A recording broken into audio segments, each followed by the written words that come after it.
বিসমিল্লাহির রহমানির রহিম। আসসালামু আলাইকুম। কেমন আছেন সবাই? আশা করছি সবাই ভালো আছেন। স্বাগতম আমার রান্নাঘরে। আজ আমি তৈরি করে দেখাবো একটু ব্যতিক্রম ধরনের বড়া, ডালের বড়া। এখানে ডালের বড়ার জন্য আমি মশারি ডাল আর খেসারি ডাল ভিজিয়ে ব্লেন্ড করে নিয়েছি। এখানে রসুন বাটা, ধনে জিরার গুঁড়া, মরিচের গুঁড়া, আর এখানে একটু সব মশলা, মিক্সড মশলা, লবণ। এখানে নিয়েছি পুঁই পাতা, পুঁই শাক পাতাকে ধুয়ে কেটে পরিষ্কার করে নিয়েছি।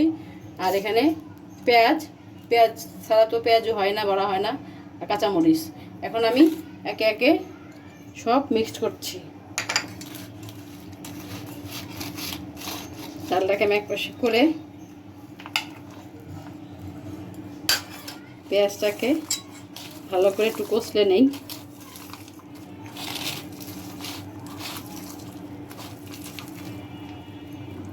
কষলে পুঁই পাতাটাকে একটু কষলে নিব ভালোভাবে।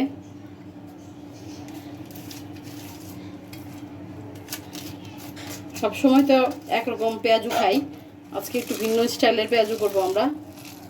এটা হচ্ছে পুঁই শাক দিয়ে দিলাম কাঁচামরিচ, আর এখানে সব মশলা তো মাপাই আছে, সেটা দিয়ে দিচ্ছি। এটা আন্দাজ মতো আপনারা যে যেরকম করে ডাল নেন। আমি এখানে 1 কাপ ডাল নিয়েছিলাম, সেটার সাথে এই পরিমাণে মশলা দিয়েছি। এখন আমি এগুলোকে ভালো করে মিক্সড করব। খুব সহজ এবং খুব দ্রুত রান্না হয়ে যায়। বিকেলের নাস্তা চায়ের সাথে ভালো লাগে। এখন যেহেতু পেঁয়াজের দাম বেশি, পেঁয়াজের বিকল্প হিসাবে আপনারা এরকম এই ধরনের পাতা, পুঁই শাক পাতা, বাঁধাকপির পাতা, এগুলো ইউজ করতে পারেন। এগুলো ইউজ করলে পেঁয়াজ কম লাগে, প্লাস খুব টেস্ট হয়, অন্যরকম একটা টেস্ট পাওয়া যায়। তো ভালো করে মিক্স করে নিলাম। এখন আমি এগুলোকে ভাজবো। চুলায় তেল বসিয়ে তেল গরম হয়ে গেছে আমার। এখন আমি একে একে পেঁয়াজগুলো ছেড়ে দেবো। পুঁই পাতা, পেঁয়াজু ছেড়ে দেবো। একটু ভিন্ন রকম টেস্ট আসবে, সফট এবং খুব মজাদার। আপনারা এভাবে বানিয়ে খেয়ে দেখবেন। মাঝে মাঝে নতুন নতুন জিনিস ট্রাই করবেন, ভালো লাগে, রুচির পরিবর্তন হয়। সব সময় একরকম জিনিস খেতে ভালো লাগে না। আমার হয়ে গেল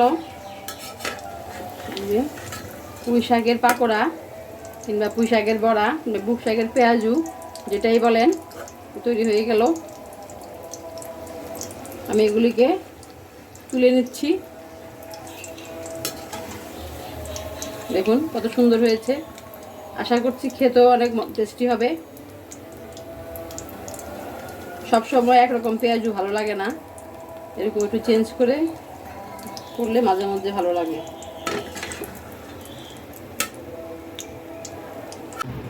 দেখুন তৈরি হয়ে গেল আমার পুঁই শাকের পেঁয়াজু। আপনারা বাসায় এভাবে তৈরি করবেন, খেতে অনেক মজা হয়েছিল, আমরা খেয়েছি। আপনারা বাসায় ট্রাই করে দেখবেন, অনেক টেস্টি হয়। সচরাচর যেভাবে পেঁয়াজু বানাই, এটা একটু ভিন্নধর্মী, নতুনত্ব। সব কিছুর মধ্যে নতুনত্ব আনলে ভালো লাগে। আপনারা এভাবে বাসায় ট্রাই করবেন, আশা করছি ভালো লাগবে। ভালো লাগলে আমার পাশে থাকবেন, আমাকে লাইক, শেয়ার এবং কমেন্ট করে আমার পাশে থাকবেন। আজকের মতো এখানে, আল্লাহ হাফেজ।